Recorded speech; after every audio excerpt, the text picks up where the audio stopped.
तो चलिए बहुत बहुत स्वागत है एक बार फिर से जोरदार तरीके से मेरे सभी फौजी भाइयों का।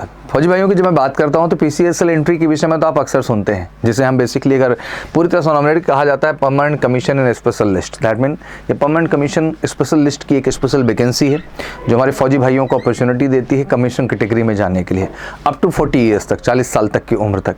तो बहुत सारी कन्फ्यूजन इस चीज़ को लेकर रहती है। तो आज चलिए हर पहलू पर नजर डालते हैं। जितने भी हमारे फौजी भाई हैं देश के अंदर, उनके लिए एक बड़ी अवेयरनेस है और मुझे लगता है कि आप सबको बढ़ चढ़ के अपॉर्चुनिटीज़ के लेनी चाहिए। और मुझे लगता है ज़िंदगी का काम है लर्निंग और आगे बढ़ना, और फौज इसके लिए आपको बेहतर मौका देती है। अगर आप काबिल हैं, वाकई में फोकस्ड हैं, आपके पास बेस्ट अपॉर्चुनिटी अपने आप को ग्रो करने का और अपने आप को लेके आगे बढ़ने का। अब बेसिकली बात आती है कि इसमें क्वालिफिकेशन क्या चाहिए होता है सर, क्या क्या चीज़ें अहम मायने रखती हैं। इन सारी बातों पे एक शॉर्ट नोटिस मैं आपके सामने रखूँगा।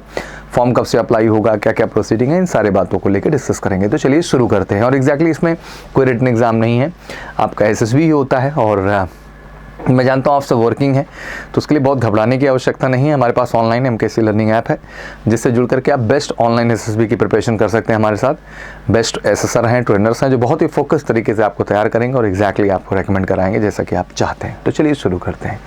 तो इसमें कहा ही जाता है इन standing instruction for the submission of application for the grant of permanent commission special list, जो कि पीसीएसएल के लिए है।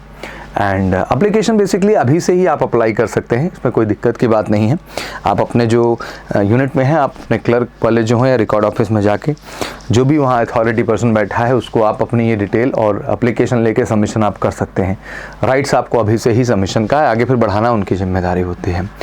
जिसमें proforma for the special report to be rendered by the COs, जो लांस नायक या नायक हैं उनके लिए स्पेशल जो है रिपोर्ट्स सीओ के द्वारा आगे प्रोसीडिंग की जाती है। आइए मोटा मोटा समझते हैं क्या क्या चीज़ें हैं, कैसे हैं। ठीक है। With immediate effect, application form eligible JCOs and NCOs for grant of permanent commission special list will be submitted processed as outlined in subsequent paras subparas. Army Headquarter AG's branch MP2 will be indicate the approximate number of vacancy for each PCSL category at the end of December by the PCSL quota of the ensuing year, and thereafter the application will be proceeded as per the schedule given below. आइए schedule समझ लेते हैं। Last date of submission application जो है 15 फरवरी का है, but आप अभी से ही अपने यूनिट में रिकॉर्ड ऑफिस में जाके जमा कर देंगे। फिर उसके बाद एप्लीकेशन जो आपका होगा वो आपके सीओ के द्वारा ब्रिगेडियर रैंक के ऑफिसर्स तक पहुंचाया जाएगा, जहां पर वो आपको अप्रूव करते हैं और फाइनली आपका एक इंटरव्यू होता है। आफ्टर दैट ये जो 15 अप्रैल तक की प्रक्रिया जो हो जाएगी। एप्लीकेशन जब आपका रिक्रूटिंग डिपार्टमेंट में पहुंच जाता है 30 मई को, फिर आपके एसएसबी डेट अलॉट होती है जो कि सितंबर, अक्टूबर, नवंबर क्रमशः इन्हीं मंथ में आपकी जो है एसएसबी शेड्यूल होगी। मेडिकल चेकअप भी साथ साथ हो जाते हैं। मेरिट लिस्ट भी जो है जनवरी में ही आ जाएगी एग्जैक्टली। और ज्वाइनिंग जो है वो रहेगा जनवरी और फरवरी में। जैसे मेरिट लिस्ट आती है उसके तुरंत बाद आपकी ज्वाइनिंग होती है। फिर कम्युनिकेशन कैप्सूल फॉर सेलेक्ट्रीज जितने रहेंगे उनको मार्च नेक्स्ट ईयर में ट्रेनिंग प्रोसीजर में लाया जाएगा। फिर orientation courses would be commence June July next year में होगा। फिर जून जुलाई जो है नेक्स्ट ईयर में आप कमीशन कर दिए जाएंगे। तो पूरी प्रक्रिया है जो वहाँ पे चलेगी। एलिजिबिलिटी बिल्कुल सिंपल है कि सर्विंग जेसीओज NCOs including lance naik in medical category SHAPE 1, आपका मेडिकल कैटेगरी सेप 1 होना चाहिए। Eligible to apply for the appointment as a PCSL officer within the authorise establishment. The detail of category and qualify are given the appendix C. Appendix C में qualification define की गई, क्योंकि अलग अलग department के लिए आपकी hiring हो रही होती है तो उस हिसाब से क्वालिफिकेशन वेरी करेगी आपकी। ठीक है ना। Candidate for grant of PCSL commission can avail the maximum 3 chances. 3 chance से ज़्यादा मौका नहीं मिलता है।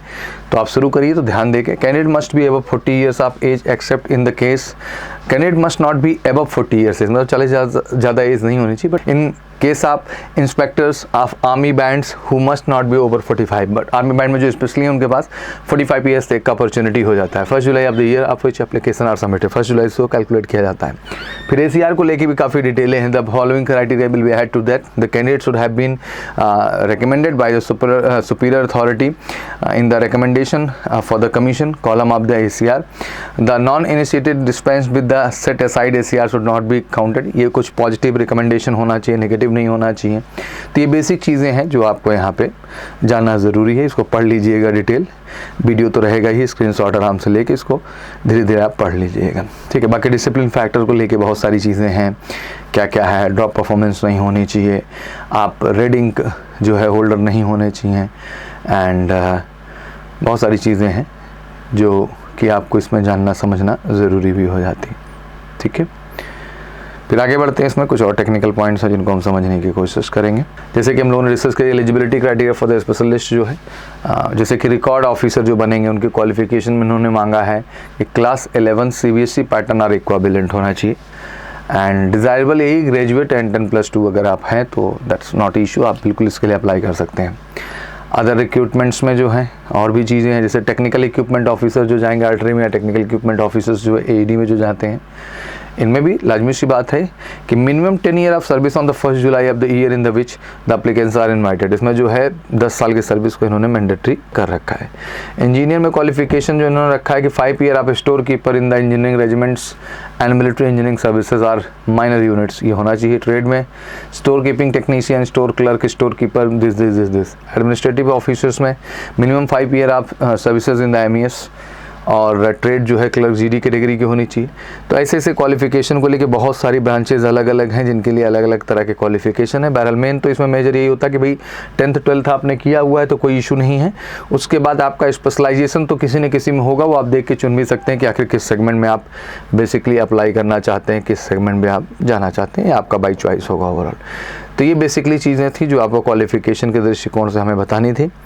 बाकी आप सब समझदार हैं, आप फॉर्म भरते आए हैं, बहुत लोग को पहली बार है तो नो इशू, आप बढ़ चढ़ के फॉर्म अप्लाई करिए and it's a great opportunity. बाकी कुछ चीज़ें और भी हैं, मेडिकल कैटेगरी हमेशा स्टेप 1 होनी चाहिए, उसमें तो कोई क्वेश्चन मार्क नहीं है एंड बाकी चीज़ें ठीक है। अब अगर आप फॉर्म अप्लाई करना चाहते हैं तो अभी समय शुरू हो चुका है, तो डोंट बी सो लेट, इसमें बहुत ज़्यादा लेट होने की ज़रूरत नहीं है। अभी अपने रिकॉर्ड ऑफिस में जाइए, अपने जो क्लर्क कैटेगरी के लोग हैं उनसे बिल्कुल पता करिए और प्रोसेस कराइए और बिल्कुल अच्छा काम करिए, बिकॉज CEOs तभी रेफरेंस आपको देता है जब वाकई में वो डेडिकेशन, वो जज्बा, वो काबिलियत आप में दिखाई देती है।